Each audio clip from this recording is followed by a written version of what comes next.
Hello and welcome to one crazy football game, one crazy night. I'm Chase Parham here for the MPW Digital Postgame Show presented by Dead Soxy.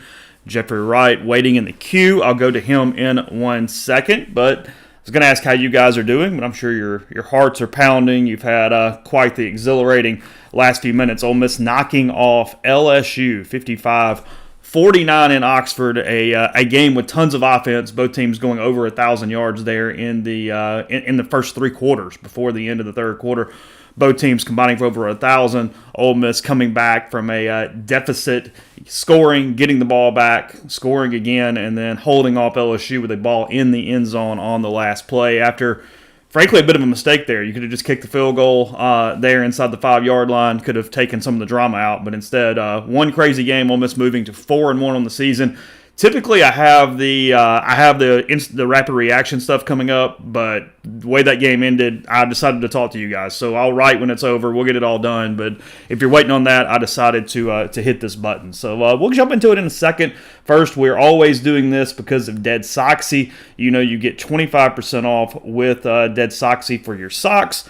Attention Rebel fans, life is a series of moments, electric highs, steady middles, and challenging lows. The regular up and down Dead Soxy support for Ole Miss stands strong. Commitment's not a flash in the pan. It takes perseverance, and at Dead Soxy, commitment runs deep. Where socks are crafted by rebels for rebels. Visit deadsoxy.com and get your sock subscription where you get the product you want off the field while contributing to the product on the field.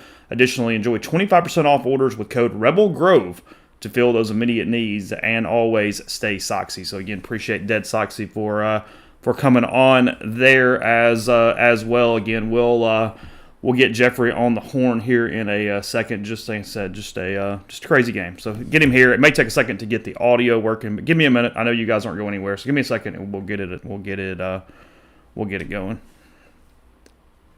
Probably did the hell out. Jeffrey, you are live. How are you? We are just discussing. I don't know if you saw the deal that Kelly had at restaurant. It was $3 neat wars for every Ole Miss touchdown, $9 for every LSU touchdown. I'd have to say that was a pretty drunk bar at Restaurant Iris. I can't imagine what that was looking like there. How's your better half doing? She hanging in okay tonight, Jeffrey? So the last possession, we fed Josie. Like we were trying to schedule it to where we'd feed Josie, put her down before the show would start, and essentially they get the I don't remember how long was that pass play. 35 yards. What was the LSU's pass play? Was what? Yeah, sure. 35 sounds good. I mean, it went from the 20 to the 33. So no, it was actually more than that. They got down to the 33 off that play. It was a 42-yard pass play, I think. 42. So after that, she's like, because I'm holding Josie at this point, trying to like burp her, and then she just like grabs her out of my arms and goes, "I can't watch." Heads back to the back.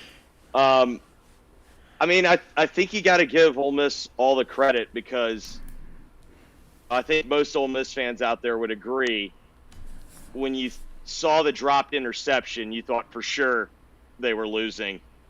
You thought after the horse collar, you were trying to figure out if there was a way that maybe LSU could score fast enough to give you the ball back and maybe get changed. And then you're probably looking at the clock, just thinking, no, there's no way. Like, why me? But I give them all the credit in the world, because, I thought some of the big things that happened there at that last sequence, I thought you saw a couple of times they drew the false starts. They shifted quickly, and I thought it was probably a bad decision by Daniels and to do the hard clap, to do the like. I just think when you're on the road down then, and especially when you've just been out duding people, if you will, like you just had guys they couldn't cover. I just didn't think getting a free 5 right there would do you anything.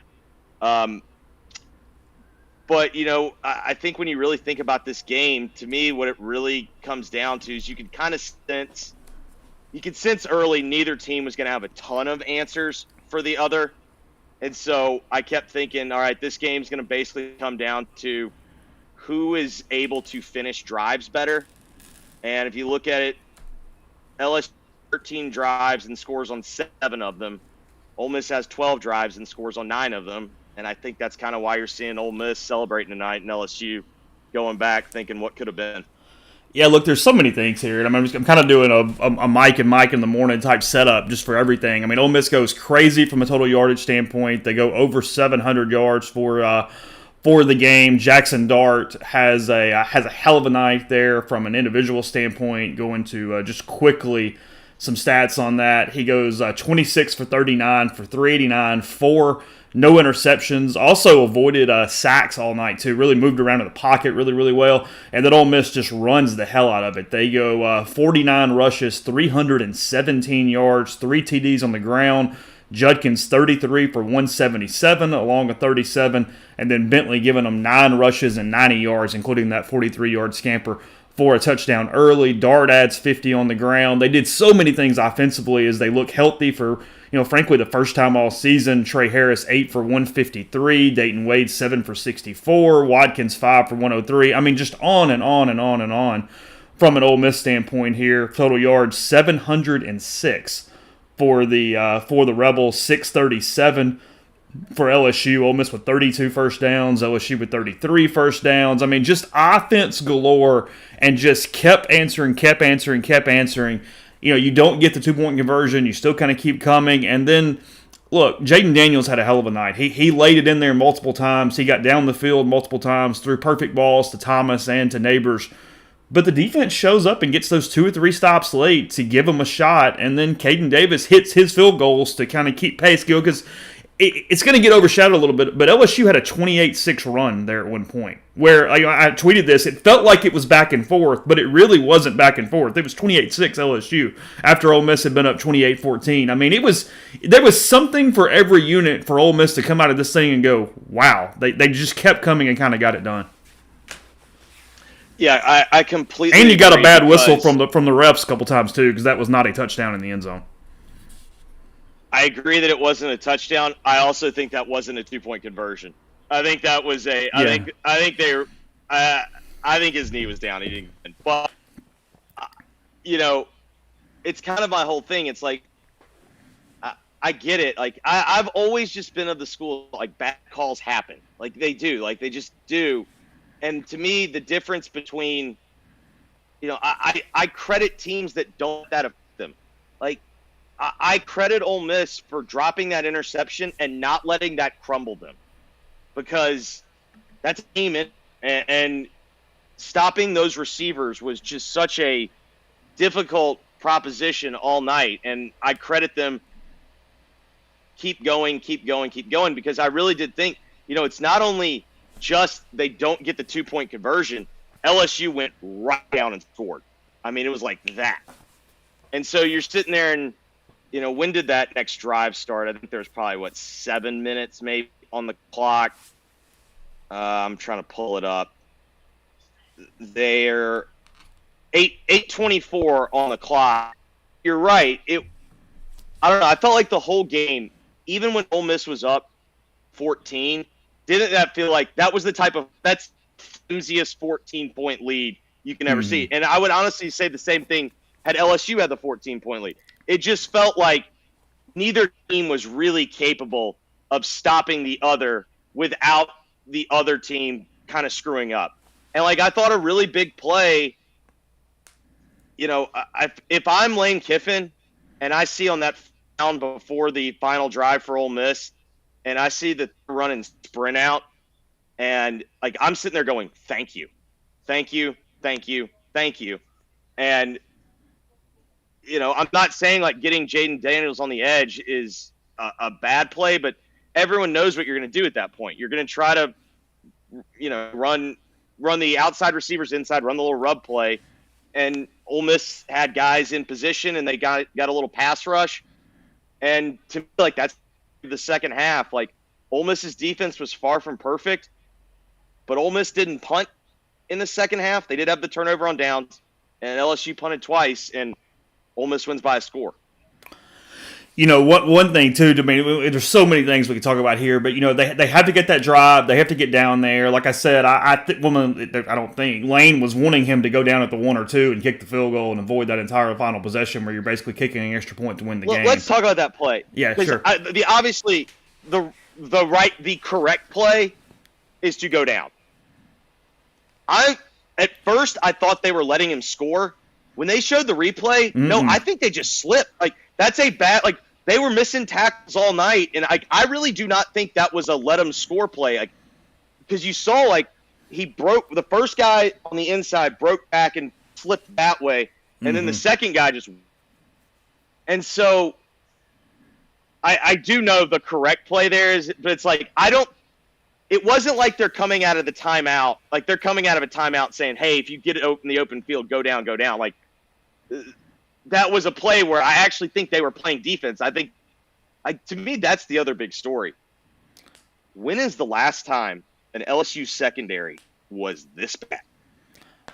They don't, because look, here's the thing. Ole Miss even didn't notice a couple of the blown coverages. I mean, late in the first half right there, Dayton Wade is just running with his arm. Yeah, he's just doing this the whole way. Yes, I mean, there's no doubt about that. The thing with it is, and I mean, again, it worked out. I was surprised they put the ball in the air at all. When they get down there to like the 14, 15 or whatever, you kick the field goal. I think I hand that thing to Judkins, or I even have Dart just sort of quarterback sneak 2 times, make them burn both timeouts, then you can run the clock down to like 5 seconds and kick the field goal. I go back and forth on this. I hate You hate setting the kicker up for a last-second kick. Correct.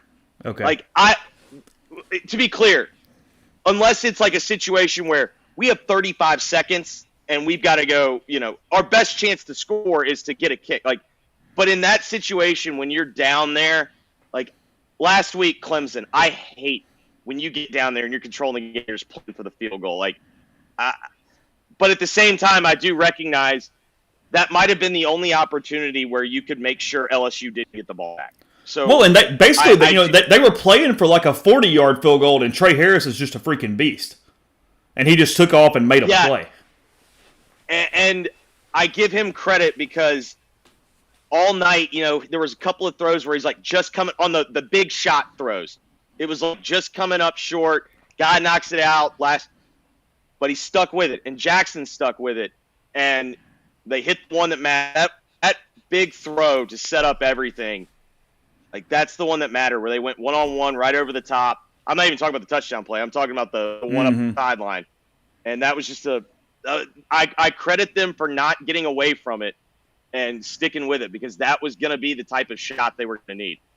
Yeah, you'd have been relying on a college kicker and a college snapper and holder, because you would have had to have run all 3 plays to get the clock down to basically 5 seconds left to kick. Because again, you had to burn both timeouts and then run the clock down. So it would have been 4th and goal. It would have been 4th down when you kicked the field goal. You wouldn't have had anything to play with there. So I get it, and like I said, it worked out. I mean, you trust your defense to 39 seconds, but then they get down to the 33 after a play, and it is what it is. But this is something for Pete on Thursday when he does Pete's Pigskin preview before Arkansas, because we got plenty of time to talk about the Razorbacks after their game against A&M today. But they had some change. Lane kind of hinted at this. He mentioned potentially a change up in scheme.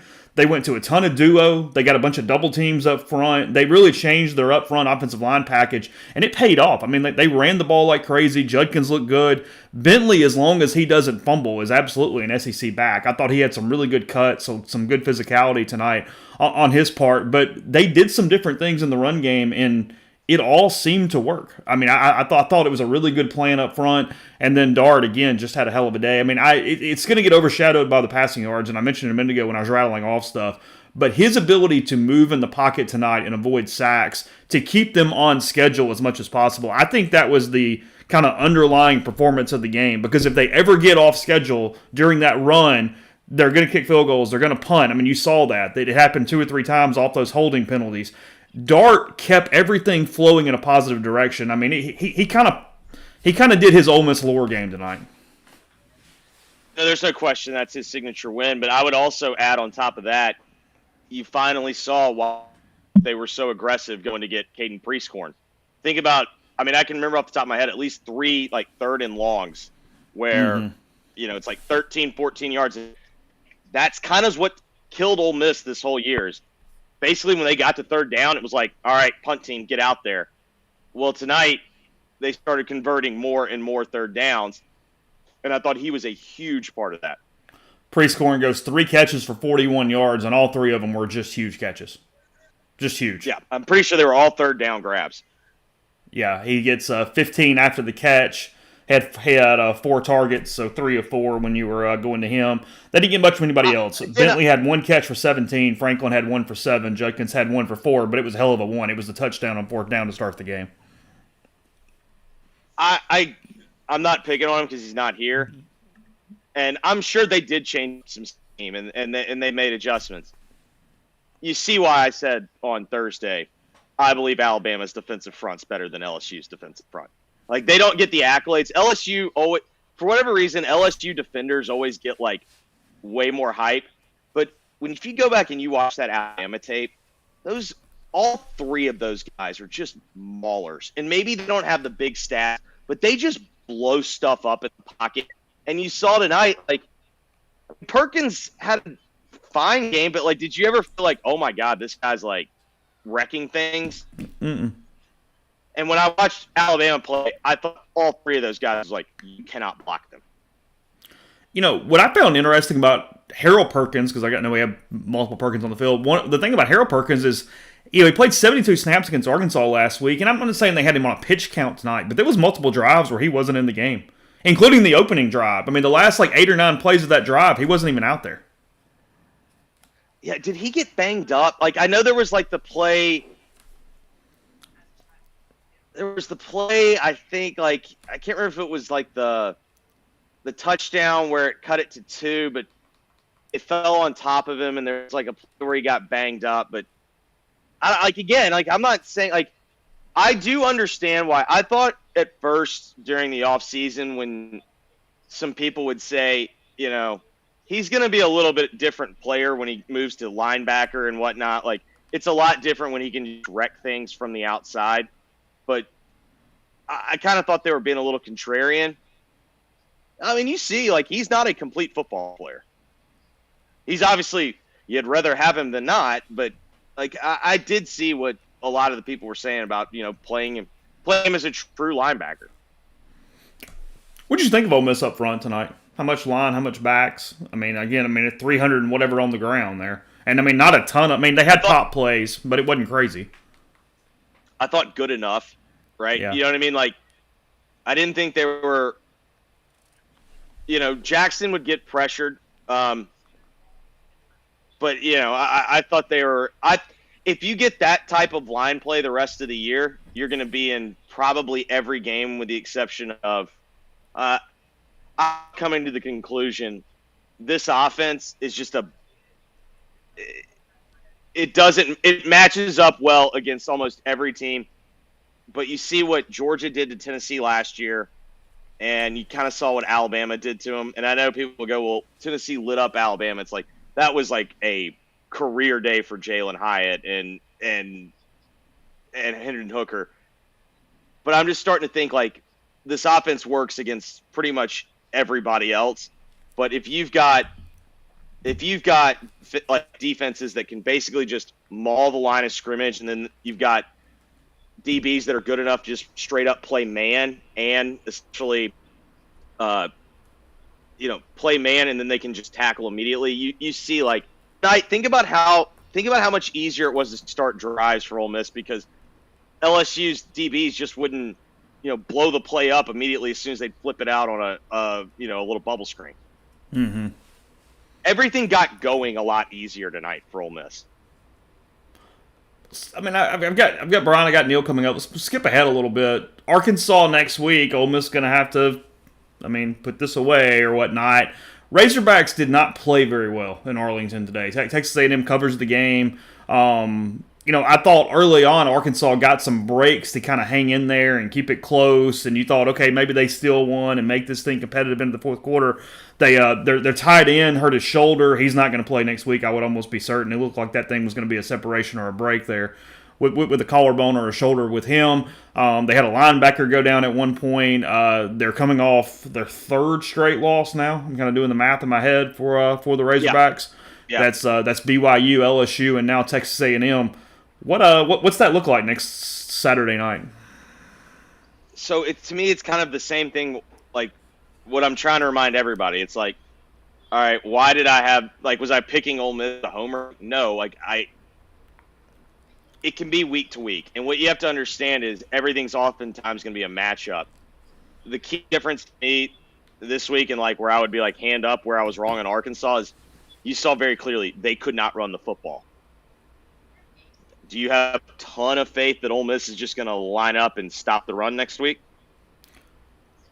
Well, it's that, and then Jefferson can hit some deep balls. Because if Ole Miss loses that game, and you don't change anything but one ball in the end zone there late, what we would be doing right now is we would give all the offense the credit that we still gave them, but defensively we'd be spending a lot more time on they could never get to Daniels, they couldn't pressure with a traditional rush, and then when they brought guys, he was elusive enough with his feet to make plays in the middle of the field, whether it be designed or a scramble situation, and Jefferson can mimic some of those things.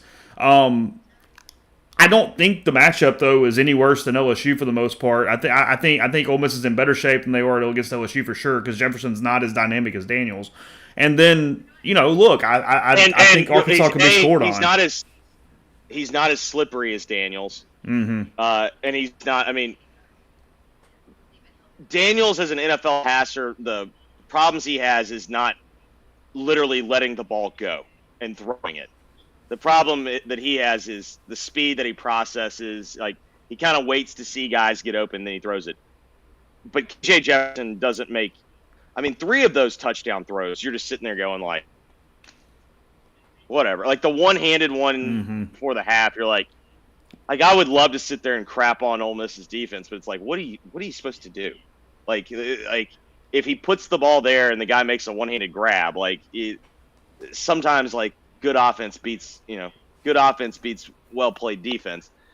But that's going to be the theme of this year is, can you get, you have last week. I wanted to see whether or not Ole Miss would get off the mat. Did. And more importantly, not only they get off the mat, there was several moments in this game where you're they're done. You just kind of thought, all right, this is over. They're done. And they weren't. Now the challenge is, all right, we've got Arkansas coming back. I do like the fact that Arkansas got them last year. I think that probably helps. Although how many guys remember that? I don't know. Half the team? I don't know. How many guys are still back? Half. But, I do think that helps. But, this is a classic – you see this all the time in college football. Team gets monstrous win the week before and then is flat the next week. That's the challenge for Ole Miss. How do you avoid getting, from being flat? But it's also, on the flip side of this, most teams right now are starting to deal with injuries, as you just documented with Arkansas. Ole Miss feels like the rare team where it's they're starting to get healthy now. And the fact that they're starting to get healthy, they're starting to look like what you were expecting them to look like at the beginning of the season. And so perhaps that works into their advantage, but I don't know. I don't know. What do you think the line's probably? Ole Miss 7. Ole Miss 7? Yeah. That's my guess. Look, you hit this and it's on a couple different fronts. You give Ole Miss all the credit in the world here because we mentioned this, but I think it's worth highlighting for a second as we kind of go through some of these things because I'm pulling up the stat sheet, and you're right. It's that possession. They get what was at least a 50-50 call on the offsides and then the touchdown in the corner on the free play. 8:34 to go, 49-40. You've fallen behind 2 possessions. You're getting it back. You haven't made a stop. You feel like you just kind of got screwed. They've stopped the play because stuff's getting thrown on the field. It was quintessential time that if you ever were going to quit, you could blame the officials and go, we gave it a hell of an effort and it's just not enough. Damn it. And you could have done that right there. And it's what, Lane has preached to was he did think this team has got some perseverance about them, that it's not last year's team when they definitely would have lost this football game because they would have quit. I think Jackson Dart would admit that. He's been talking about it even after the Tulane, or even during the Tulane game a few weeks ago. And instead, you come back down and you just keep going and you get another stop. You do all these different things. I mean, that's a play that if Ole Miss turns this season into much of anything, that's the 5 minutes right there. Because you drop this game and you kind of quit and you don't come back up off the mat and you lose 49-40 or whatever it is you lose, and then you're a little more listless against Arkansas next week. The crowd's a little worse because that's what Ole Miss did too here. They just bought a hell of a crowd next Saturday at 6:30. There's not going to be any momentum lost. It's going to be a zoo next Saturday. Because we talked about this. The risk, I never thought the risk was tonight. Like, even after a pretty demoralizing type loss. And it's not that, like, losing to Alabama is demoralizing. It's the fact that you went and your eyes told you that team's so gettable. Like, that is, like, if not now, win. And your offense only puts up 10 points. And for the most part, you're sitting there going, like, what are they even doing? Like, do they practice? Like, it was just one of those types of losses that really is deflating. Tonight really wasn't the risk. You saw everybody's going to go, all right, none of us were sitting here going, this team's going 12-0. They're going to win the SEC, move over Georgia, new kids in town. But if you laid an egg tonight, that's going, I got stuff to do. I can go to, I can stay at home. I can watch, I got stuff to do around the house. Like, you can start thinking of reasons to not go, but instead you set the record tonight, and now everybody can't wait to get back there next week. People are going to be listening to a lot of this in podcast form, so this game's already going to be over, but State is hanging here with Bama and kind of has them on, like, I'm not saying Bama's on the ropes or anything, but State has not played a bad football game tonight. They've not played a bad ball game, and if you actually, I'm going to pull up stat broadcast because I'm having to watch it out of the corner of my eye. I'm willing to bet statistically this thing might even favor them. Like, Alabama's got a pick six, and then Milroe had a run where you're like, oh my God, that guy's fast. Like, it was just one of those reminders of, like, he is so fast. State is basically playing with them on, 135 yards offense to 144. Neither team's, State's held them to 1 of 5 on third downs. I still think this Alabama team is going to be a lot like, honestly, more like maybe like the LSU save teams where, like, the score's always going to be kind of close and you're going to feel like you're in the game, but the later the game goes, like, they always just had a knockout punch for you. And I think that's kind of what this team's going to be like, where the score's always going to feel close, even though your eyes tell you that maybe you're not as competitive. And then, if you think back to, they honored the 03 team tonight.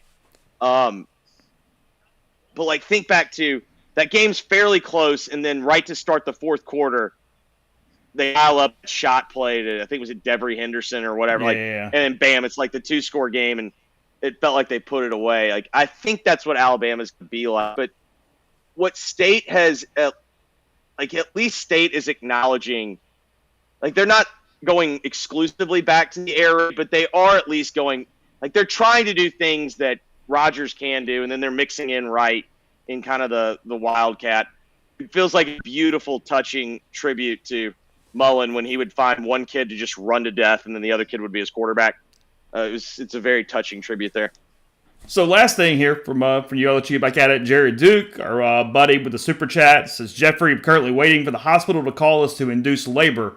What's your best dad at the hospital advice? Hotty toddy.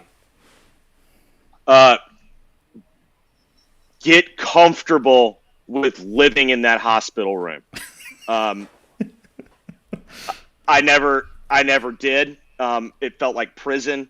I could not. You bought a hot spot. I literally, yes, Jared, if you haven't bought a hotspot, go take your Apple TV, go buy a hotspot, and then you can stream DirecTV all day. And so I literally just like watched my TV there. Also, I think like you just have to realize like the number one piece of advice is like understand that you are maybe as an offensive lineman you're like do what you're told. Like don't try to make plays on your own. Follow instructions and then just realize that like you are the least significant person. Maybe like being an offensive lineman there probably helps because like you're used to like just getting following the glory order. for everyone else. Yeah, exactly. Like it's the protection. All right, I got it. Like that's probably the best piece of advice.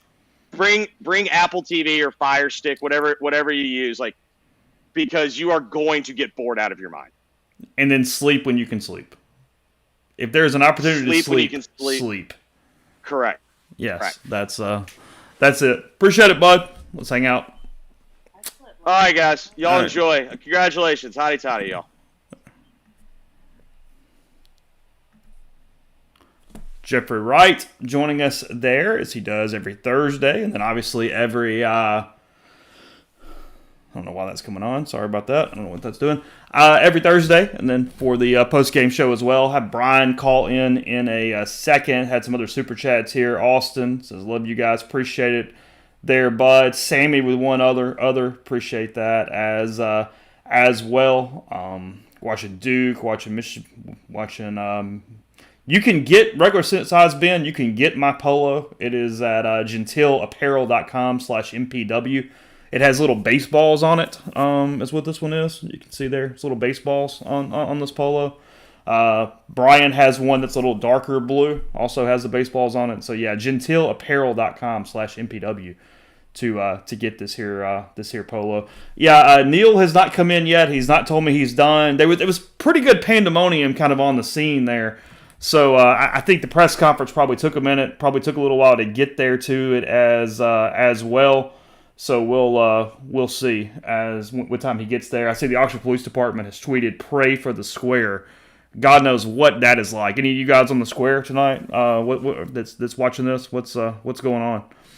Because I have a feeling that is quite the scene. Also seeing here, they're saying avoid Highway 6 west at Old Taylor. So if you're waiting to get off campus, if you're trying to do some of those things, just be aware there. I'm seeing Oxford Police Department saying avoid west on off 6 toward Old Taylor at this point. So I don't know if that's a direct. I don't know if that's simply traffic jam with leaving. I don't know what's going on, but I see that as well.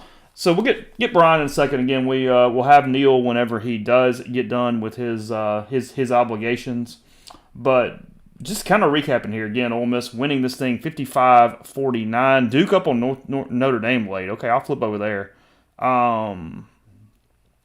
Yeah, I thought that was the first two holes. Cousin Greg, great username by the way. He's asking about Caden's hole there on the edge. He basically was blocking too well, and that's what happened. I mean, there's note about that. Is he was blocking too well at this point. So. Let's see. Daniel Cotto Chase, what do you think about rushing the field after beating 13? The way that game ended, I have no problem with it. It gave Lane by far his best win to date. There's no, I got no issue with that. This isn't Colorado doing it against Colorado State. I have no problem whatsoever at that point for that. That's not bothering in the slightest. Did I miss a super chat? I see a couple things on there. If I did, somebody give me a thought to that. Let me tell Brian he can call.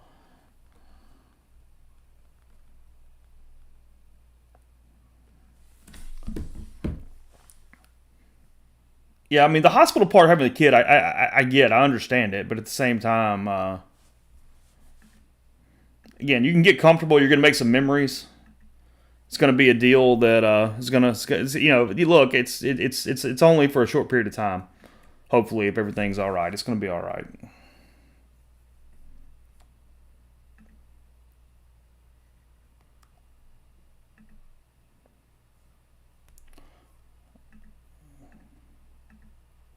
I don't know why my camera just went away, honestly, so give me a second.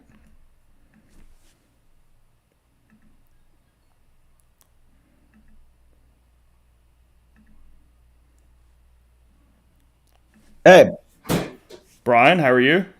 good. How are you? I'm good. I'm trying to get us added in to the scene, and I don't know what's happened. I don't know why I went away. So I think everybody can hear you though, so we're okay. We'll figure it out. I don't know what's going on, but we'll get there. Well, that's good.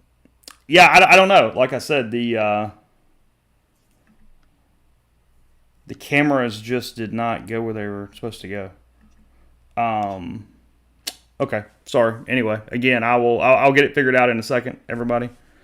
Brian, I start here. You know, we talked to Jeffrey a good bit about Ole Miss, about what was this is meant to that. You know, LSU, a team with so many preseason accolades, everybody saying, hey, they're this, they're a possibility for this, all the different things that they could be here.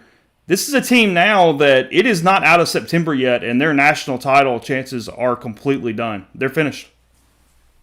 They are, and I think it's just kind of the harsh reality of what college football can be, particularly if you think about the fact that they were one of the last people to schedule a marquee preseason opponent, right? With this conference realignment thing, people kind of stopped doing the whole neutral site marquee game. They lose to FSU, and then they lose to Ole Miss. Do you think LSU's bad? I don't. I think LSU could still be a playoff team, but to your point, they're done from the current iteration of the playoff perspective, which kind of underscores what a bullshit sport this is in terms of the current playoff mechanism. But hey, this kind of is the way the game draws too, right? You don't think LSU's bad, do you? I thought Ole Miss played almost a perfect game offensively. Oh, offensively, they were fantastic. I mean, whatever we say or don't say, I don't think we can give Jackson Dart enough credit. I mean, I've talked about it twice. This was his moment, and this was Lane's moment too, in my opinion. Elaborate on that. What are you thinking about Lane for tonight?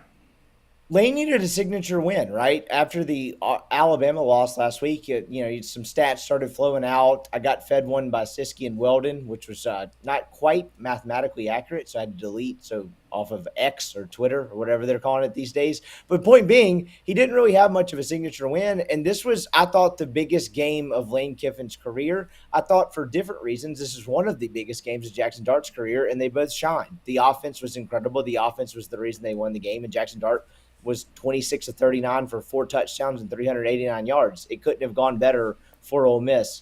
And I thought this was a pretty pivotal moment in the Lane Kiffin and Ole Miss era. Be honest, what did you think there at the end? Did you think it was one of those situations where the LSU was going to score? Did you think it was going to stop them? I mean, what was sort of your thought processes those last 5 minutes? Look, I'll be honest. I kind of diverted back to my childhood. So I wasn't going to the game. My cousin, about 45 minutes before the game, said, hey, I got an extra ticket. We'll put you on the 20-yard line, close to where like the players' families sit. That's the first time since I've been in high school where I actually sat in the stadium, kind of down low, where I used to sit as a kid. And I looked at my cousin with about 35 seconds left when LSU crossed the 50, and I said, for our entire livelihood, Ole Miss has lost this game 100 times out of 100, and they won it. So I was not confident, to say the least, but hey, they played very well. Environment. It is the largest. It is the largest crowd in Ole Miss history. 66,706, I believe, was the number on that. Just in general, atmosphere stuff. I mean, what did you think as far as the stadium? I thought it was electric, and I know Paris Buchanan is not at Ole Miss anymore. He's gone to Auburn, but we talked about this a couple of times. I think they've done a much better job of the fan engagement and the fan environment piece of it. I thought for whatever Vaught Hemingway is, that's about as electric as an atmosphere as you could possibly have. I got those kids following me around this week for doing the documentary, and I was like, hey, if they win last week at Alabama, this is going to be a top 3 weekend. It'll still be pretty awesome. I don't know where it ranks on the spectrum of top atmospheres or top crowds or whatever the case may be, but it's certainly in the top 5. I thought tonight was electric, to be honest. Next week against Arkansas, I think with the time and everything, I think we're talking 65,000. I mean, I think we're talking like a huge crowd again. I mean, I think Ole Miss is going to have a really big chance to kind of consolidate this thing into a 5-1 start going into the off date. I mean, it's not LSU in exactly the same ways, But considering Arkansas and the rivalry and the whole thing, I mean, this thing's going to be pretty nuts next week. I got to ask you, though, but the second half, between the penalty flags and kind of the way that second half drug on, what was kind of the vibe on the TV broadcast of like Ole Miss's chances of winning in that game before they actually punched that thing in for a touchdown? I thought the announcers were doing a job of trying to keep everybody engaged in it, where they were expecting, basically going, hey, this thing's still very, very, very possible. Like, nobody give up. You know what I mean? Like, almost kind of like willing things to, hey, it's going to be an all right deal here. Like, I thought that was one of the more interesting things was that the broadcast was very much trying to sort of will it into existence that everything was cool. Okay, so at most points in Lane Kiffin's tenure, when they get down double-digit scores in the fourth quarter, to me it's kind of over. Did you think the game was over with 8 minutes left when they were down 9? I told Jeffrey this. I'm giving Ole Miss as much credit as we can give an Ole Miss team for not giving up right there and just getting it back and staying focused. I mean, I think this bears repeating. I mean, like I said, I brought this up. It's probably what I'm going to write about tomorrow. That's one of those moments where I've seen it, not just, I mean, obviously in Ole Miss, but in sports in general, it took so much mental effort for Ole Miss to get to this point of staying in this game and staying in this game and staying in this game, and you had a lead early and you blew the lead, and LSU goes on this 28-6 run, and all these things are going on, and it sort of felt like the night had completely gone against them at that point. They don't get the officiating call. Like I said, look, Ole Miss did not get a good whistle at all. I mean, they ended up 115, 120 yards. I mean, it was a horrid whistle for Ole Miss tonight in so many different ways. They don't catch any of those breaks, and yet they still hung in there and came back and got the ball. And look, that's a credit to Jackson Dart offensively. It's a credit to the defense that you're getting crushed. Ole Miss is getting crushed all night from a defensive standpoint. I mean, you look at it. Matter most. Yeah, I mean, I'm sitting here looking at it as I pull it up because I went over Dart stuff, but I didn't go over Daniels. 27 of 36, 414 yards, 4 touchdowns. He completes 75% of his passes. At one point, he completed like 21 of 22 or something, and then had a drop. The Thomas kid goes for 124. Neighbors goes for 102. They run for 223. Ole Miss had a hard time getting Daniels down in the run game. All these different things are going on, and yet, yeah, I mean, it says here, tough as hell. Ole Miss just comes back and stays in it. I mean, that's physical tough. That's mental tough. That's a credit to Lane Kiffin and what he's been able to accomplish with this team at the same time, too. I mean, in all seriousness, I mean, I'm sure there's an example, but down 9, down 2 possessions after the way your defense had played, you get the bad call from the officiating and the whole deal, and yet you just keep coming back. I don't know the last time I saw that type of perseverance from an Ole Miss football team. I don't either, and I'm very curious. I know you watched part of it, press box, part of it on TV the second half. My opinion from watching it in the stadium, and again, that's honestly, in this weird day and age, the worst vantage point to watch a game. I thought the Ole Miss defense, I didn't think they played great, but I thought Jaden Daniels was nearly perfect in that first half. The TV broadcast mirrored the same vibe. Those first 2 touchdowns that LSU got, I was like, man, I don't really know what you do about that. He dropped it in the bucket. I thought Jaden Daniels played one of the greatest college games I've seen in the last 2 years. He had so many pinpointed throws, and he evaded pressure in so many different ways that, look, a couple times Ole Miss, I thought, did a good job of getting in position to contain him, if that makes sense. Like, they were sort of in the right spot, and he made an athletic play, and he did these things. And look, Ole Miss is not great at linebacker. I mean, let's not kidding. But at the same time, they sort of did a lot of right things, and he just kept coming and kept coming and coming. But then you start over-pursuing. You start doing things that take you out of the game once you don't have success inside the game. And then I thought that happened too. I thought it was one of those deals where, Daniels kind of got hot and this kind of stuff happened, and then Ole Miss started spinning a little bit. But for the most part, it was just it was a Daniels show is what it was, that what caused so much of that to happen. I mean, I sit here, defensively for Ole Miss. Let's see, get to that. John Saunders leads Ole Miss with 8 tackles. Trey Washington with 7. DeJohn Anthony with 6. And look, those 2 guys together, we have not even mentioned that on the show, however old this show is. That turnover early on is the only time they really stopped LSU in the first three quarters outside of, I think, one punt to that point. And Anthony knocks it loose. Washington falls on it. That was such a huge play to let Ole Miss get that 2-score advantage early and, seize momentum that got the crowd involved. LSU had to, burn a timeout there early on. That was an enormous play for the Rebels that, when you come back again, we're going to keep talking about these fourth quarter plays and all these different things, and this being a game that kind of goes off into the history books a little bit. But I do have to give them some credit right there early on to get that turnover and sort of allow Ole Miss to build a lead and give them some cushion. Because if you're just simply trading scores all day long, they kind of at least avoided that for the first half in a way that mattered. Absolutely. And that was Dejon Anthony that forced that fumble, correct? Because at first I thought it was Kari Coleman, so I'm screaming in the stands. It's Anthony. Yeah.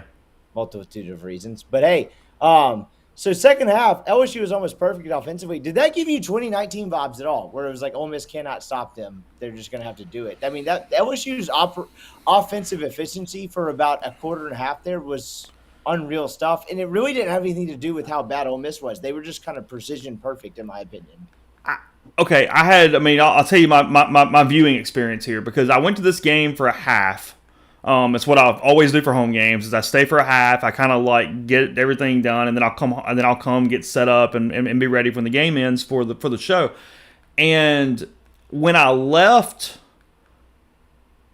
the game, I tell you, the game that made me most think of it and what I had in my mind was Ole Miss's win over South Carolina in 20, when it was just score after score after score, and it didn't stop anybody. And I thought, okay, Ole Miss because LSU didn't 2-for-1 them right there at the end of the first half, they missed the field goal.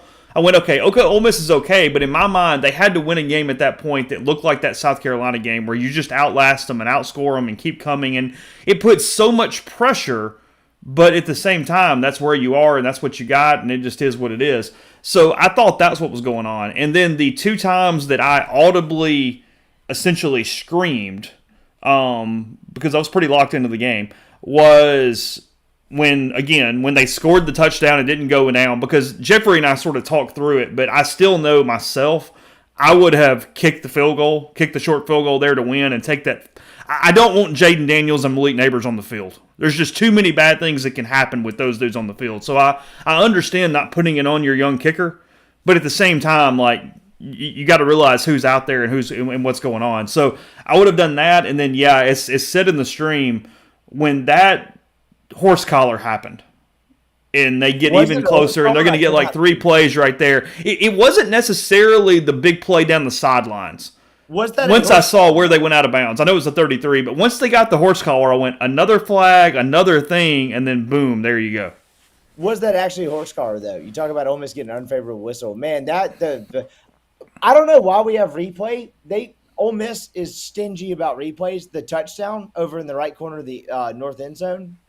How is that called? How did the TV broadcast corral that? I mean, I know I'm not. I may have missed it. I think that the broadcast called that a horse collar the whole time. I think. Really? Yeah, I think so. Now I will give them credit. They don't always go against the officials. In the right corner though. How did they justify that? The touchdown in the right corner of the north end zone. The announcers actually gave Ole Miss all the credit there and said that was not a touchdown, that the ball was incomplete, because it was clearly incomplete. He did not have possession. Wasn't called that. Well, I'm aware. Thanks. But yes. I don't know. Ole Miss didn't get a friendly whistle. So tonight, end of the game, I don't mean to come into the podcast back on you, but people start storming the field all of a sudden with my cousin and his wife, and she's like, get on the field. So all of a sudden I'm walking around on the field not knowing what I'm doing. Did this feel like Alabama 2014, or is this different? Oh God, no. No, God, no. Hey, I'm not crapping on the night. I was just curious. No, because that's what I said. I get why some people go, hey, what are they doing on the field? LSU was ranked 13th or 10th, whatever the hell they were. But the way that game ended, the way that the emotion was, I don't have a problem with that at all. But no, God, no. This had nothing to do with 14. 14, that was a game that for so much was Ole Miss arriving on the scene. That was, hey, this recruiting class is doing this, and this is who they are, and Freeze gets the big win, and the whole deal. That's what that was. So no. Ole Miss is already there. Ole Miss was in a Sugar Bowl 2 years ago. This was Ole Miss winning a hell of a football game. The nation was watching because I think it was Adam Kramer on Twitter that said it was basically like cocaine. I mean, no. The nation's eyes were on your game because it was a crazy game with two high-profile teams, and you pulled off a win at home, and you got Lane Kiffin. Scott Matlock, thanks for the super chat there on the screen. He says Lane gets his biggest win at Ole Miss. Yeah, 100%. I mean, because the options would be A&M in 21. I'm not counting Indiana. I get on paper Indiana was ranked whatever, but the hell with that. That was a COVID bowl that doesn't count whatsoever. No. So that doesn't count whatsoever. This is his big win. It gives him a chance to absolutely he can build on this. I'm kind of doing this in my head as we're talking. They have a chance to beat Arkansas next week. You get to 5-1 at the turn. Ole Miss right now 4-1. Arkansas at home, a game they should win, a game that they're going to absolutely be favored in by probably a touchdown. I think Jeffrey and I settled on somewhere around 7 is what we think will open that thing will open at next week. And then you get a bye week before you play an Auburn team that got into a rock fight with Georgia today, which is actually something I sort of expected. I talked all week about I just didn't think Georgia could score points. And Auburn's pretty good on defense, and that could turn into a strange game. But Auburn can't score. I know Hugh called the plays today, and he did a pretty good job, but that's a very, very winnable game.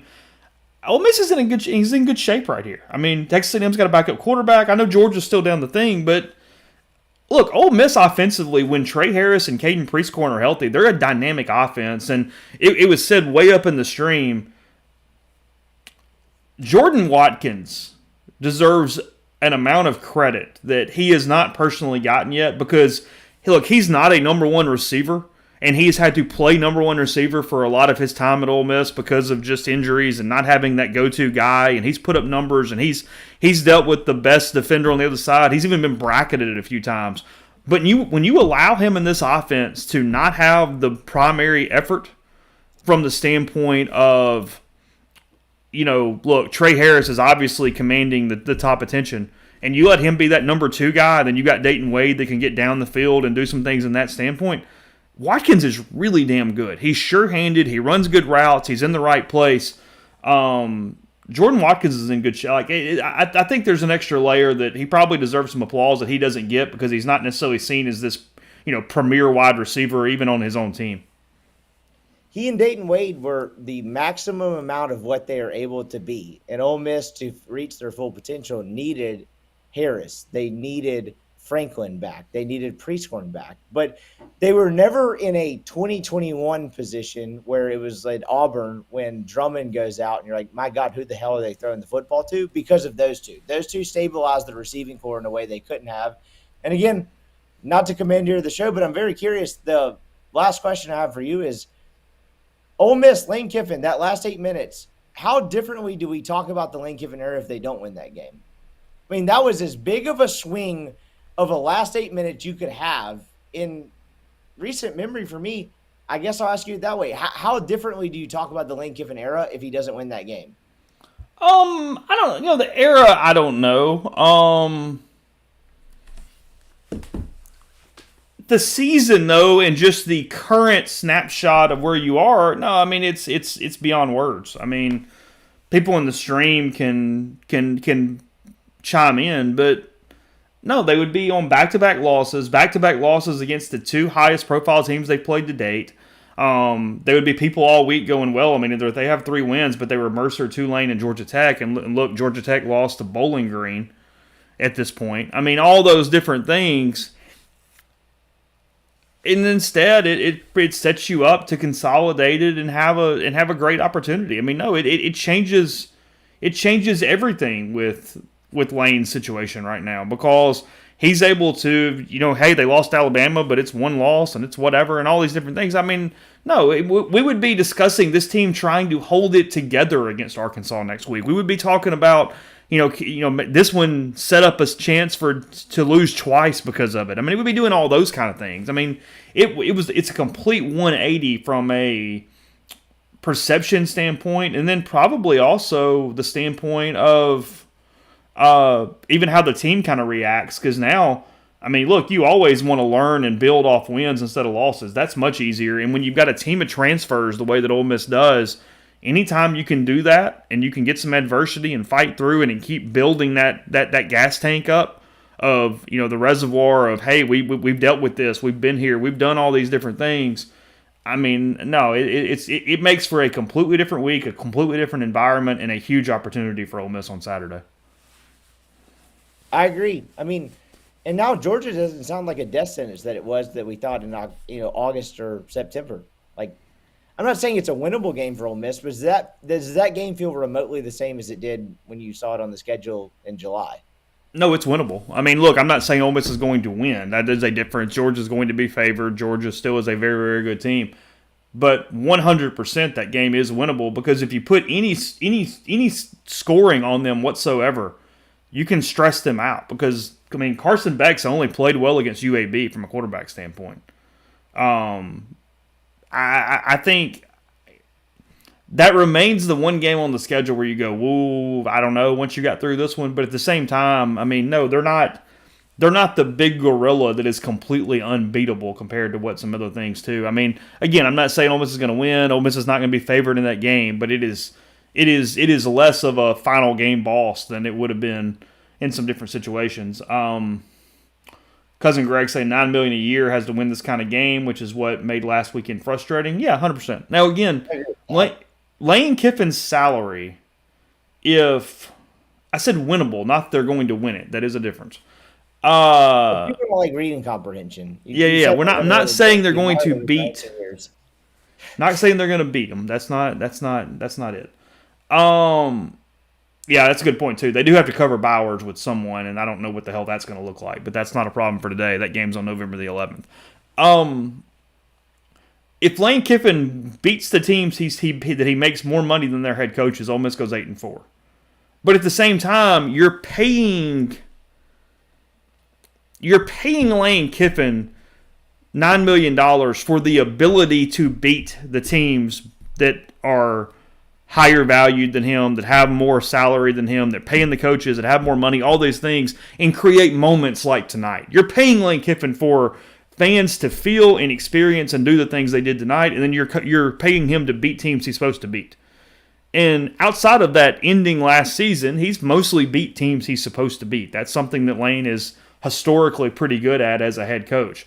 There's no doubt about that. But no, I mean, yeah, you're paying him a lot of money for tonight on belief, tonight on reality of actually getting the win, and on being able to come into the park every time and go, or the field every time and go, hey, we got a shot tonight. It's all good. We might not win, but we're going to scare the hell out of them. We're going to play well. We're going to score points, and we're going to make it a fun atmosphere for the people that come into the stands. Because, look, I think that's something, too, is that we talk about this all the time.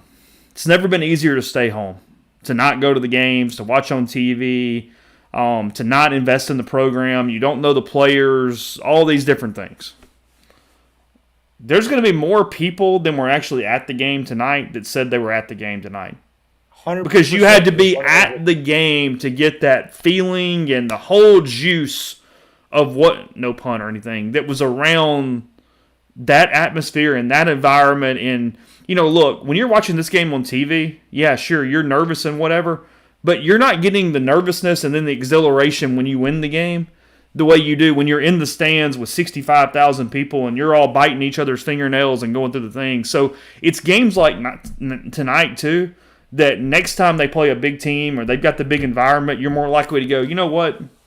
They can win these games. I just saw them win one against LSU. I want to go experience that, and I want to go be in that environment just in case some magic happens. Completely agree. You had to be there tonight to experience it. It's kind of is what it is, and you're right.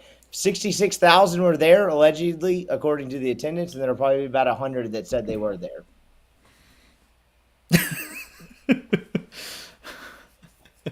What's your guess? 7? What's the line next week against Arkansas?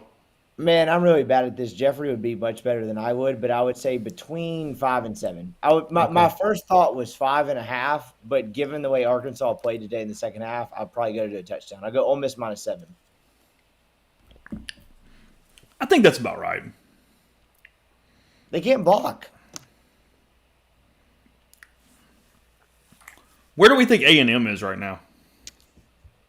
A better team than people probably think they are because of what I know I said bite each other's fingernails. That was probably kind of stupid. I know I just like all the germaphobes in the stream.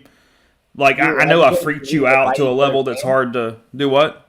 You were advocating for people to bite each other's hands? I just said, yeah, you're in the stands and you're biting each other's fingernails. That was probably a strange. Well, who's your favorite serial killer? Jeffrey Dahmer? Who's like, rank your top 5? Ted Bundy by far number one. I've told people this, and it kind of like freaks them out a little bit. I have like a lot of weird knowledge about Ted Bundy. It's a strange thing. I don't know.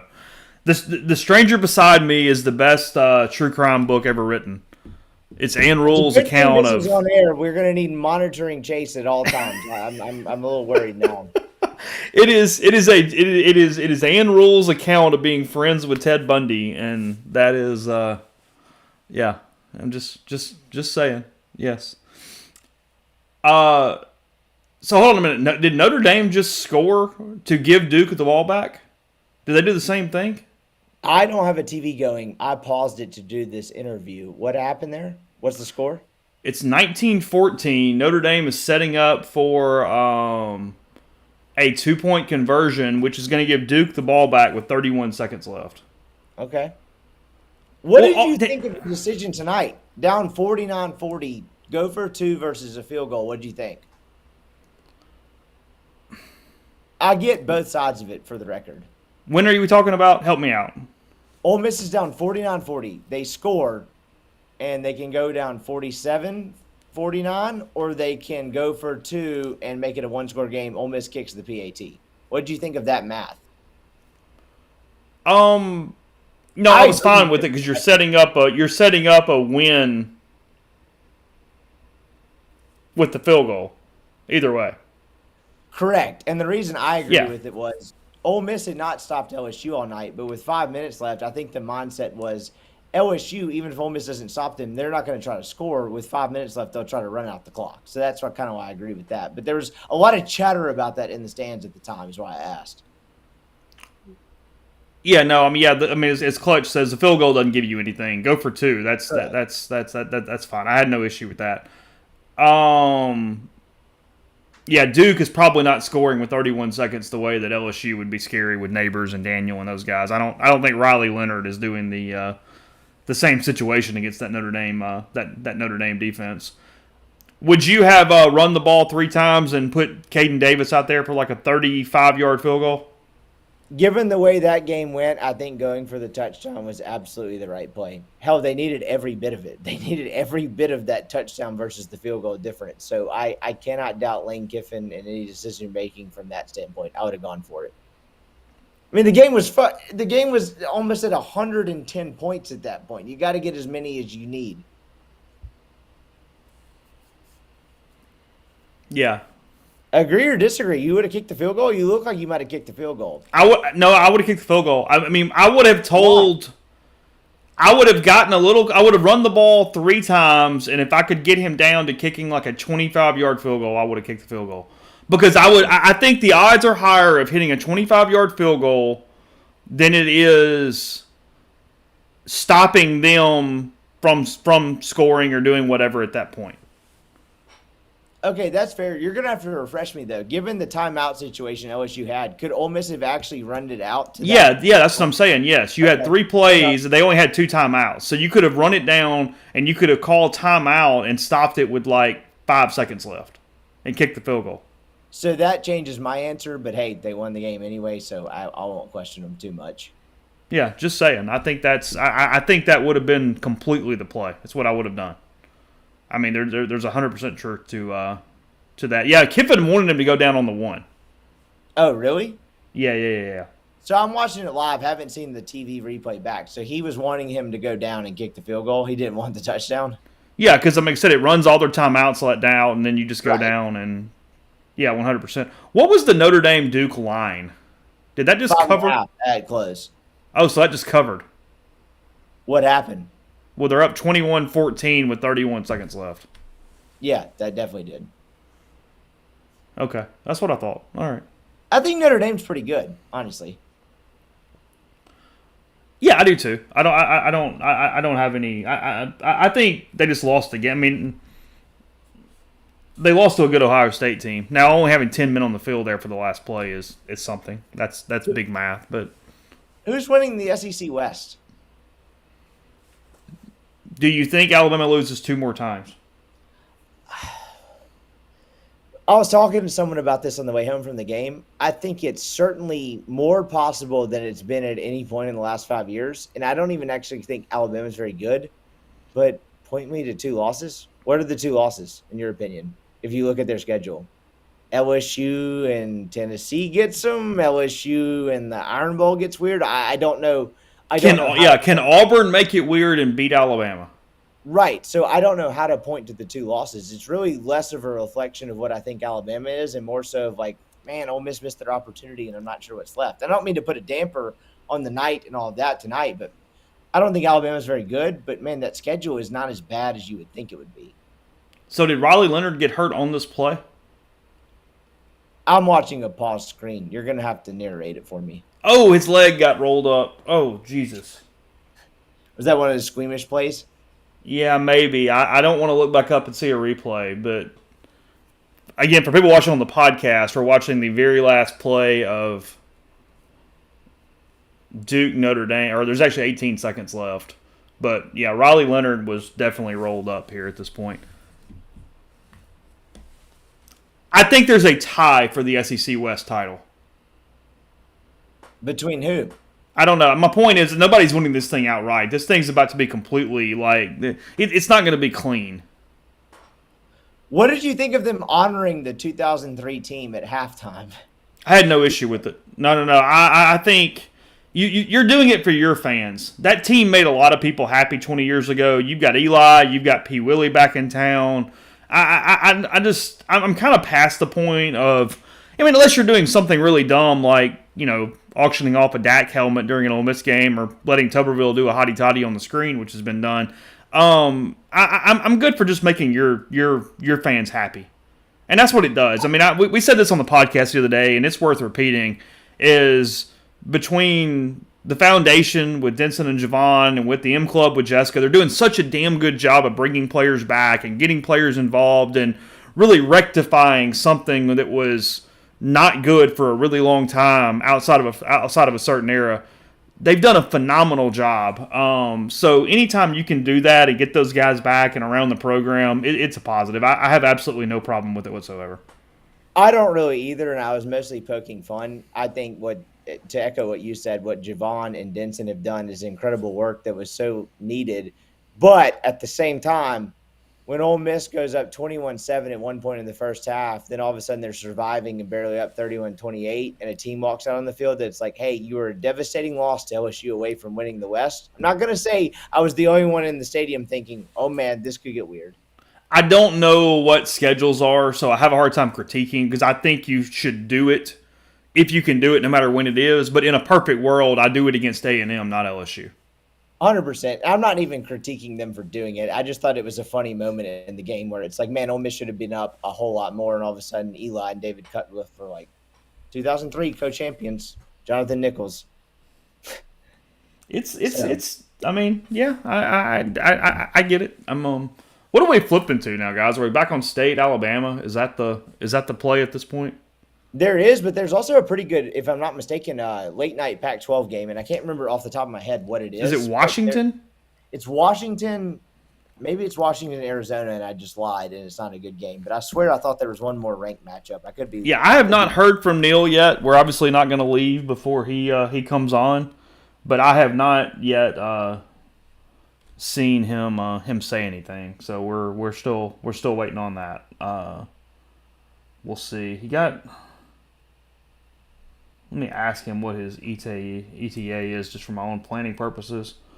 Again, y'all are just hanging out. What are Are you guys having victory drinks? What do we? How are we celebrating? Is it food? Is it alcohol? What's going on in the stream, guys? You asking about the stream or the other side of the screen? Stream? The stream. I mean, if you want to answer it too, feel free. But I was asking the peoples. I don't have a great answer. I'd love to see the stream. Am I allowed to see the stream from this side of things? How do I get that kind of access? I have to be Chase Parham. What's up with this? Yeah. You have to be logged into the MPW Digital YouTube account.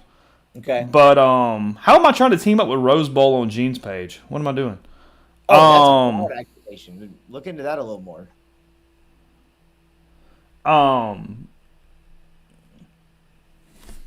Alcohol, cold beer, bourbon and Coke, all the alcohol. Mark, I understand that one. That makes sense. Sam Adams Oktoberfest. Okay. Not quite October, but we'll give you a pass.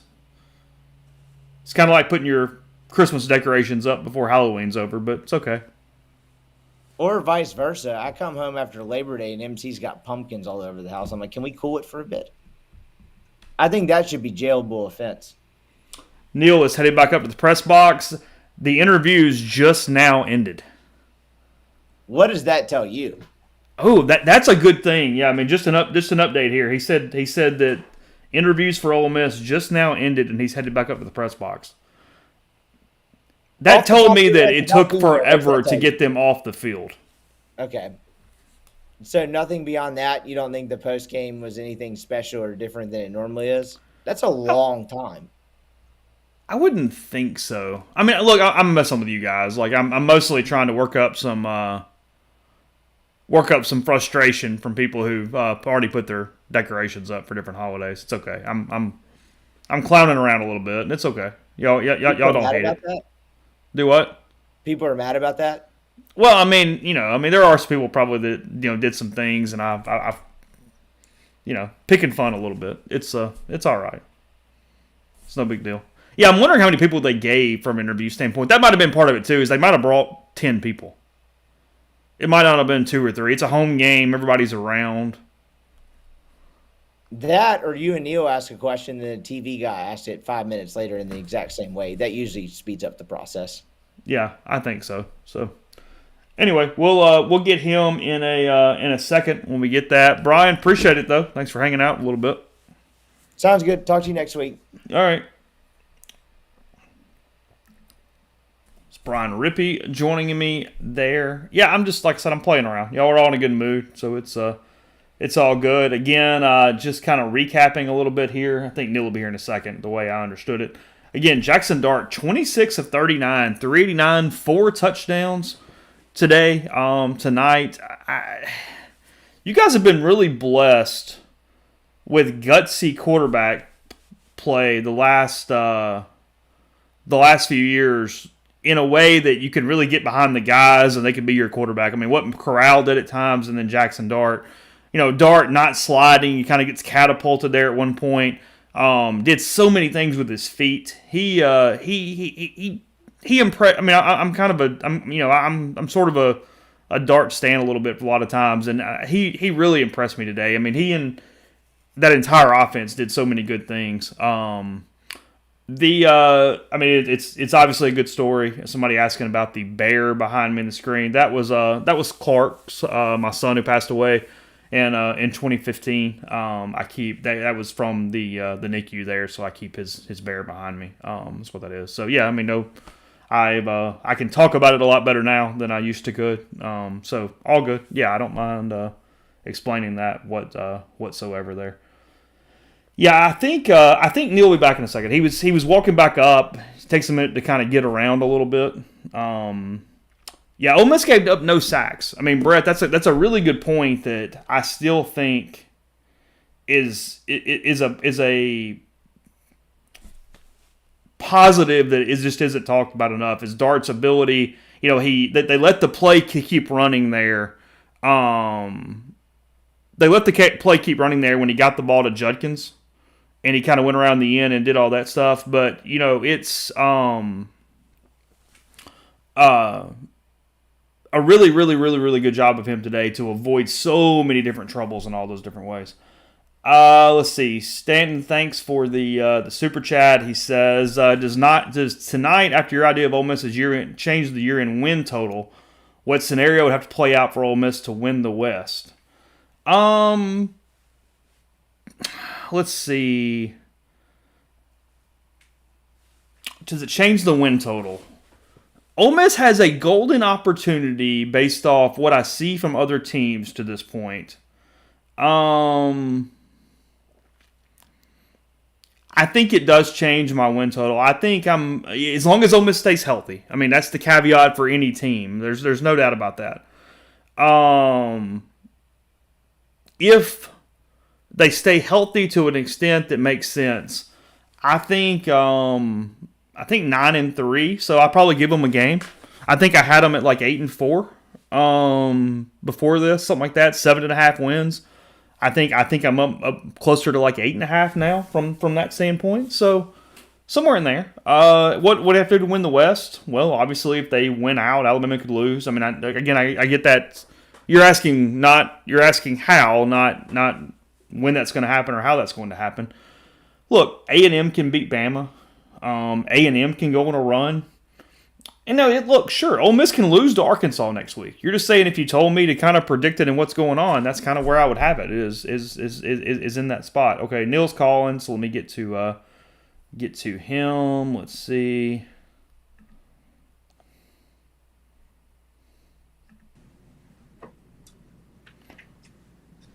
Okay, he walked out for a second, so he'll be back in a second to join us. Let me see if I can actually get him in the picture. Give me 1 second to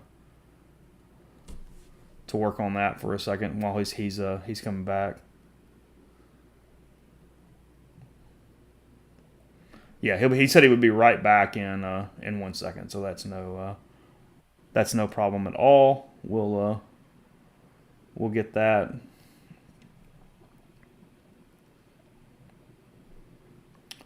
I'm going to switch around the screen a little bit just to try to fit him in here.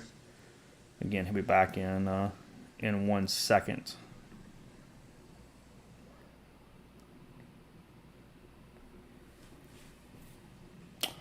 Yeah, he said he just needs a minute. Yeah, no, I wasn't trying to bring the mood down. I mean, just ask again. I don't mind discussing it. So it's all good there.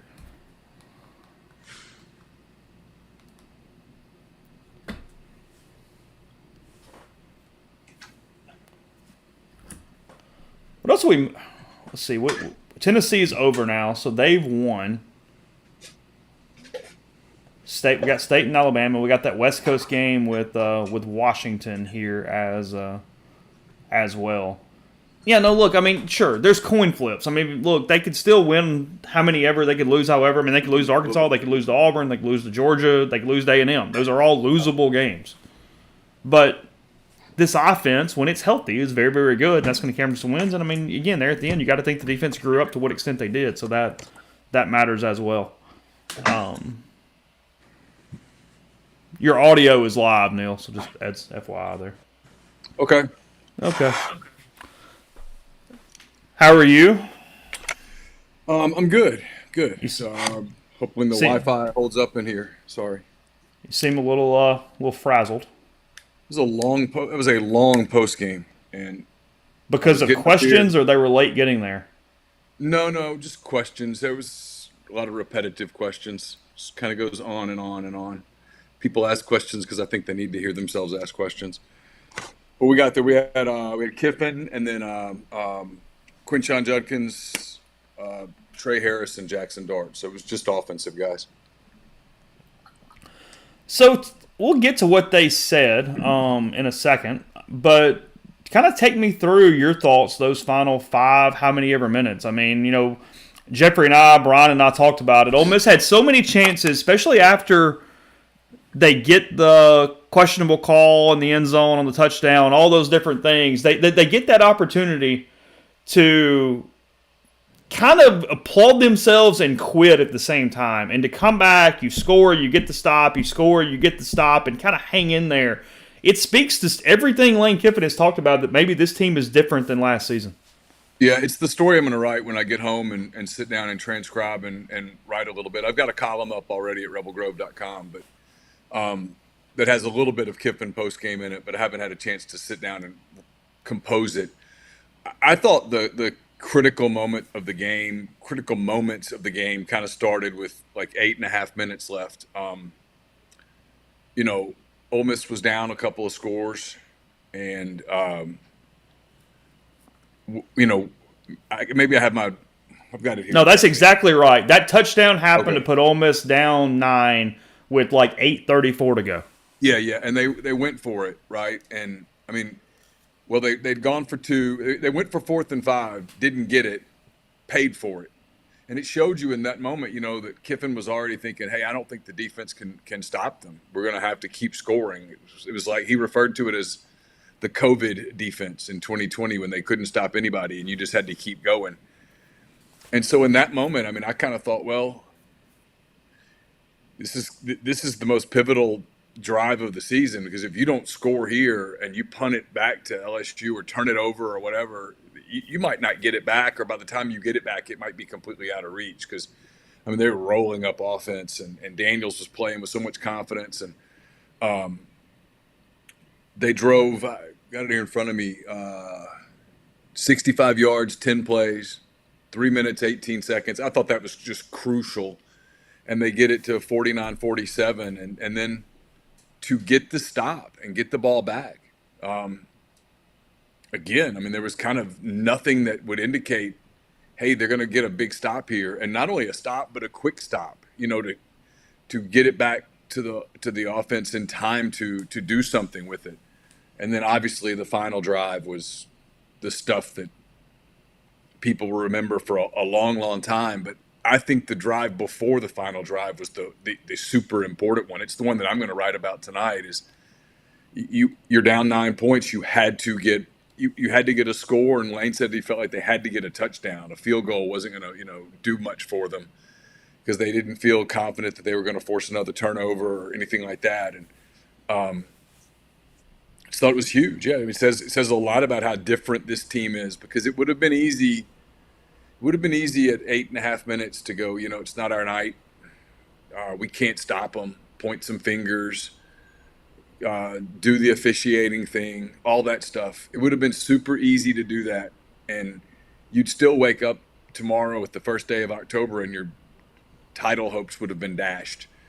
And it would have been really kind of hard to keep going, I think, a little bit when the adrenaline wore off. And instead, I just thought they showed a lot of perseverance, a lot of grit, a lot of mettle, mettle, not metal. I just thought they showed a lot of that. I don't know that last year's team had that as much, because last year's team, when things kind of started to go south, they typically stayed south. And these guys, to a man, they talked about how disappointed in themselves they were after the Alabama game. They took all the criticism personally, had a great week of practice. They knew they were going to be in for a fight tonight. They knew LSU was going to score points. Like Lane said, again, this is Kiffin talking, not me. He said it's the probably the best assemblage of offensive personnel in the country. And he knew they would give them fits, and they did. LSU 630 some odd yards of offense. And I guess to overcome all that, I just think it speaks volumes about how different a team this is. Jackson Dart talked about it just a few minutes ago. I don't have the exact quote in front of me. I'll have to go look for it when I get a chance to sit down and transcribe it. But he says this team's different. He said it's one of those things that's hard to explain, but this team's different. And maybe you kind of saw that tonight.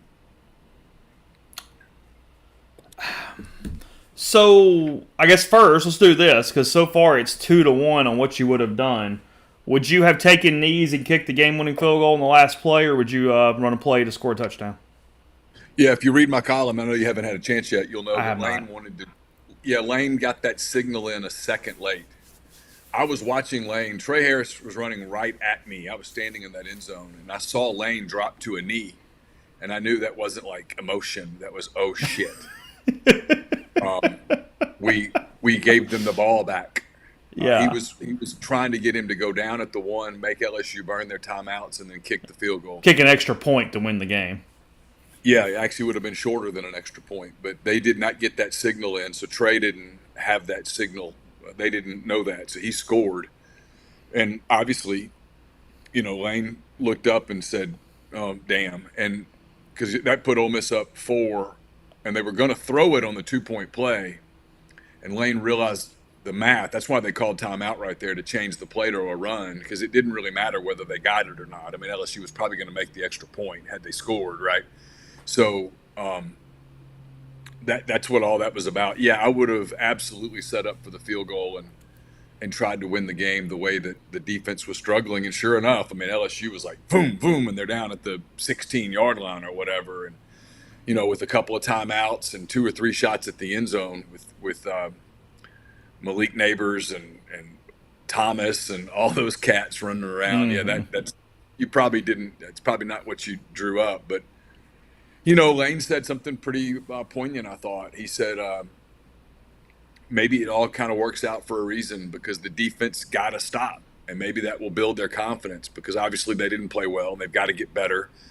But maybe that is something they can build on for down the road at some point.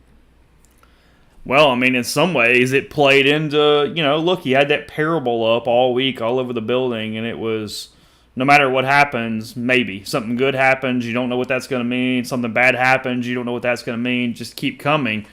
And in a lot of ways, the game tonight exemplified that in so many different ways that they did. They just kind of, good fortune was followed by bad, and bad to good, and the whole deal there is that deal played out. When did you go down to the field, and what was sort of the environment of the atmosphere as all that stuff is going on, bad and good, those final few minutes? I went down right as Dart was scoring the 1-yard run. They got it down to the 1, and I said, I'm going to roll the dice here while everybody else is in the press box watching. I'm going to go grab an elevator. And so I got down. By the time I got down, Ole Miss obviously had scored and had kicked off, and LSU had the ball. And it was electric. I've covered a lot of games here. I've covered some big games here. I don't know that I've ever heard it any louder. I mean, it reminded me of Alabama 14. I'm sure there's another game I'm forgetting at this very moment, but it felt like that. It was electric. It was really, really loud. The crowd, and it was the first thing Lane said today, was he thanked the crowd. He said, I've been hard on a lot of people. I've been hard on the fans, and they made a difference today. And there's no doubt, in my mind at least, that the noise in that end zone was one of the reasons that a couple of LSU linemen jumped at the 16. And there's a big difference, Chase, between the 16 and the 26 when you're trying to score on one play. There's a big difference in those 10 yards. I can't say that I didn't do a little quick math in my head and go, oh, hell, is it 25 yards just for the fun of it here? As Ole Miss has had one of those before. I kind of went, oh, okay.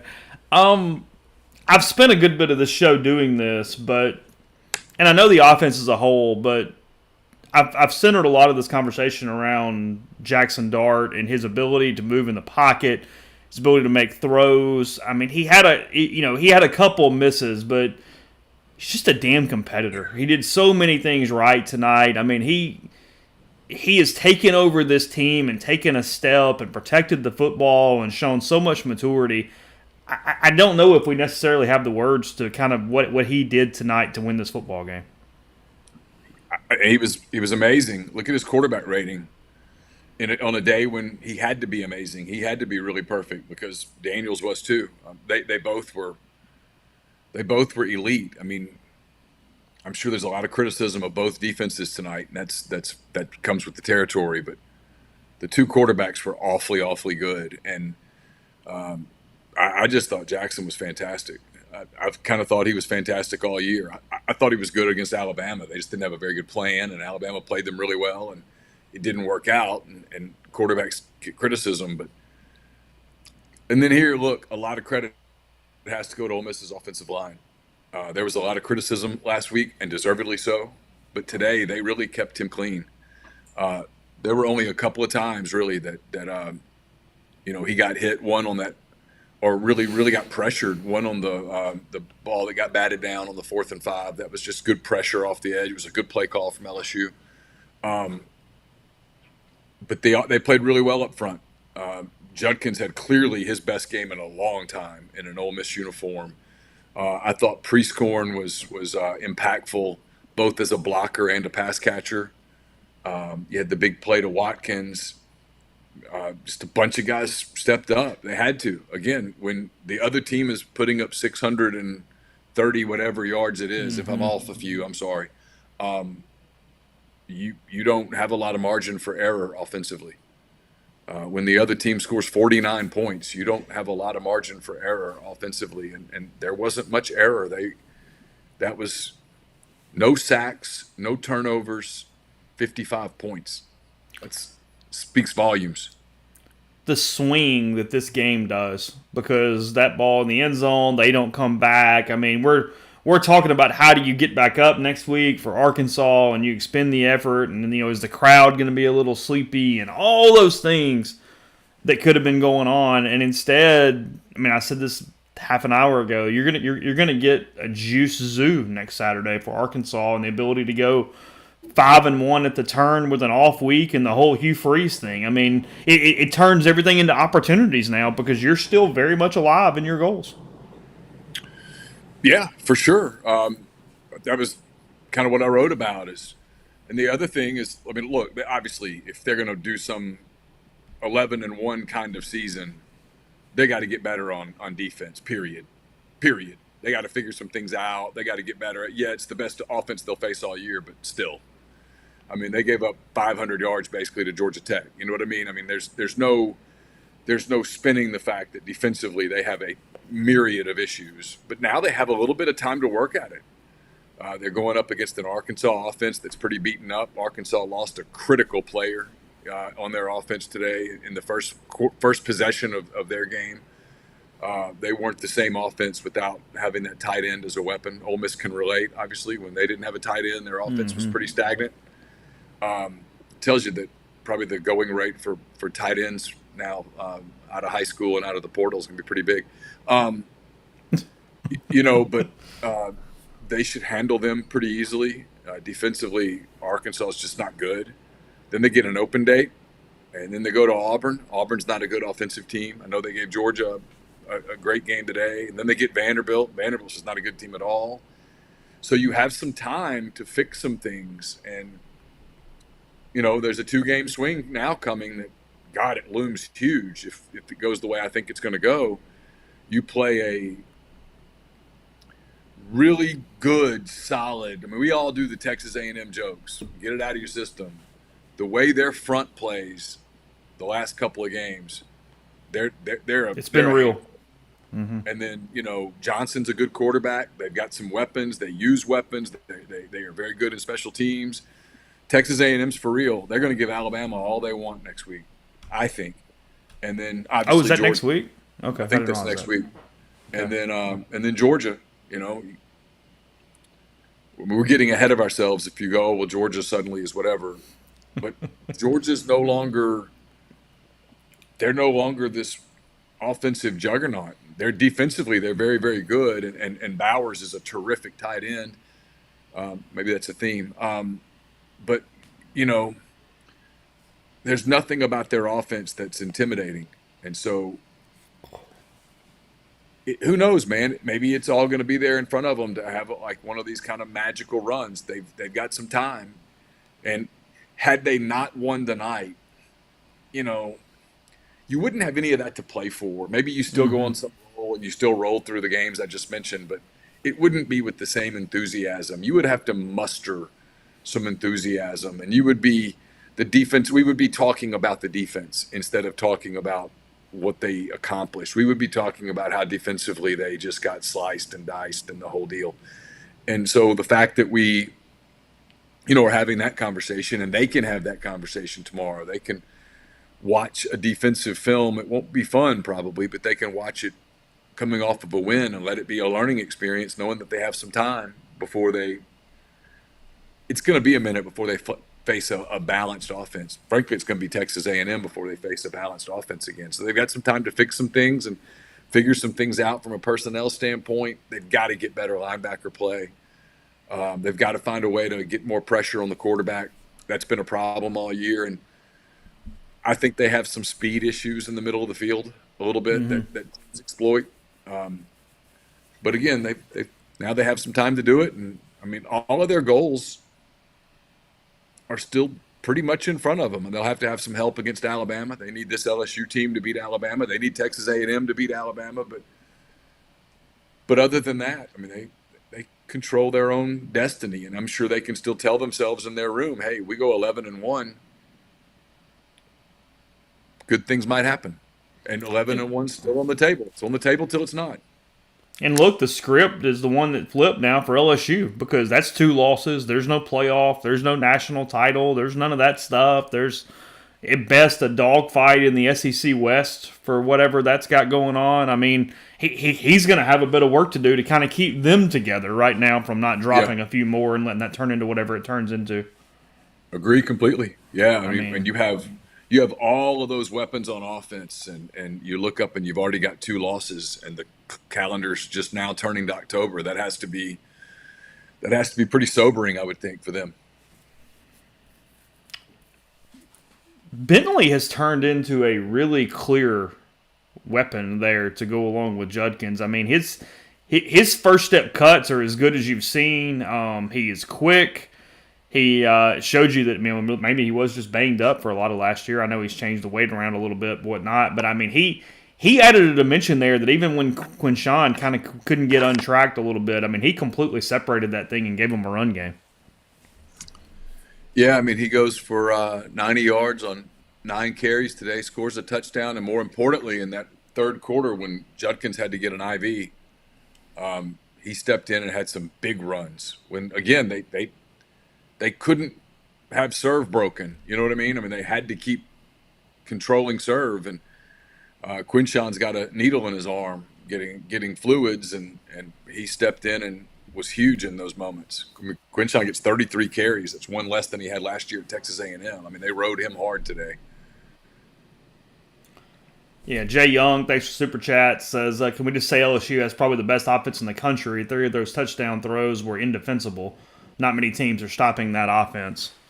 Yeah, no, look, sure. I mean, when Daniels really gets locked in, it just is what it is. That's what Kiffin said. Man, they got champagne glasses up here, and I can't find any champagne. I guess it would probably look Are you in bad a suite? I'm in a suite. It would probably look bad if I went through one of the refrigerators to look for some champagne. I thought about it. I don't know. They might be in a good enough mood tonight to not give a crap. No, I'm probably the one person that would get in trouble for doing it. So.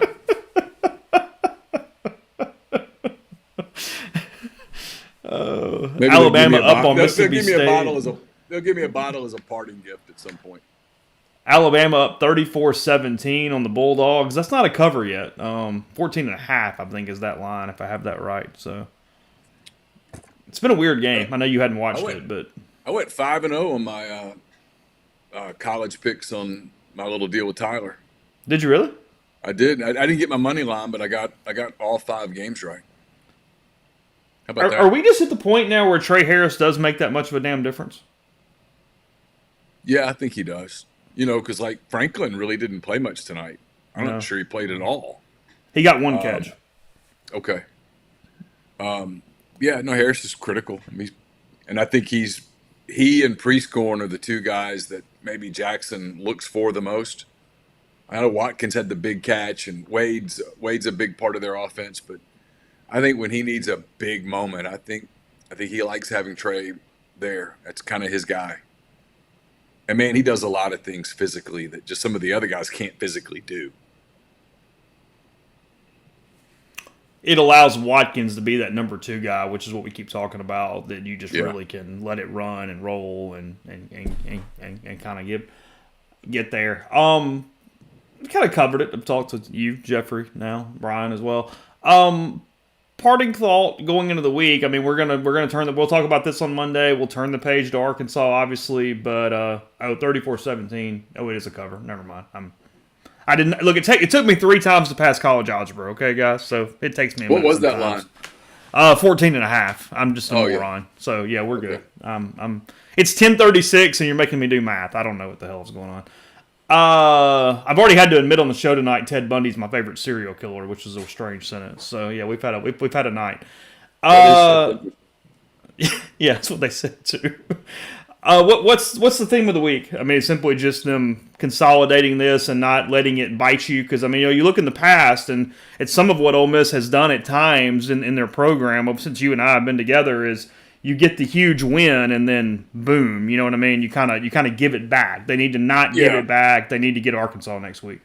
I mean, I don't know that it's realistic to go, hey, let's match the emotional level of the LSU game next week. I don't know that that's real. But I think it's be consistent. It's continue to establish a running game. It's continue to be balanced on offense. It's critical that this offense is balanced. You saw it balanced today, and you saw what it looks like when it is balanced.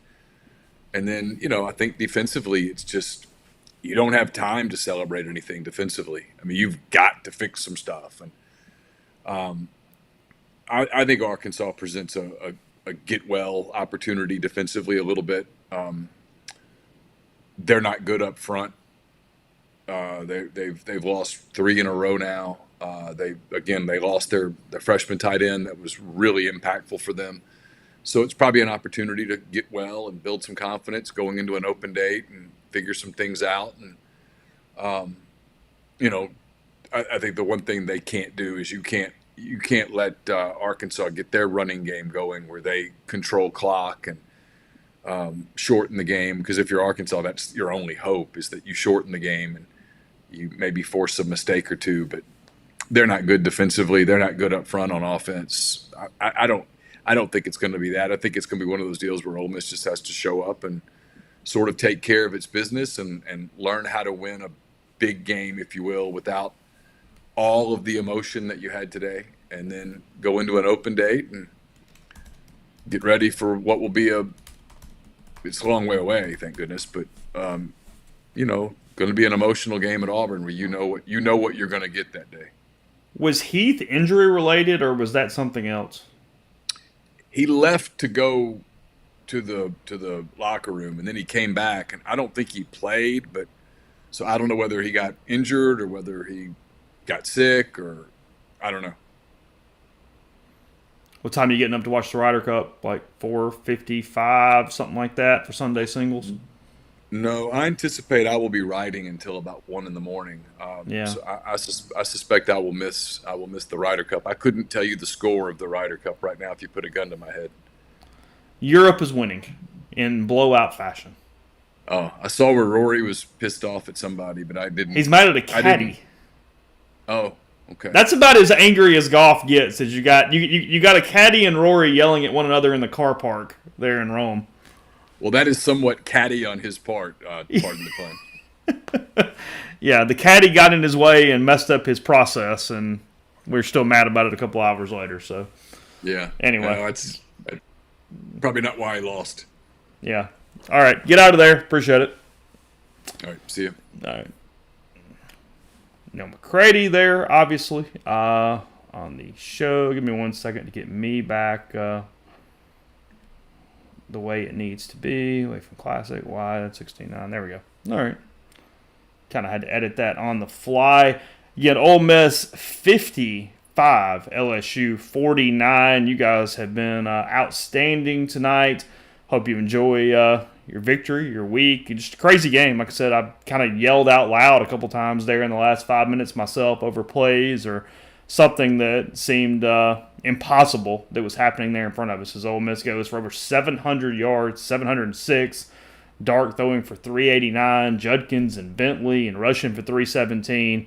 And then Daniels and LSU doing it as well. And then look, the defense again, getting those 2 huge stops to set up the game winner, and then the stop to end it 55-49. Ole Miss 4-1. They knock off the LSU Tigers.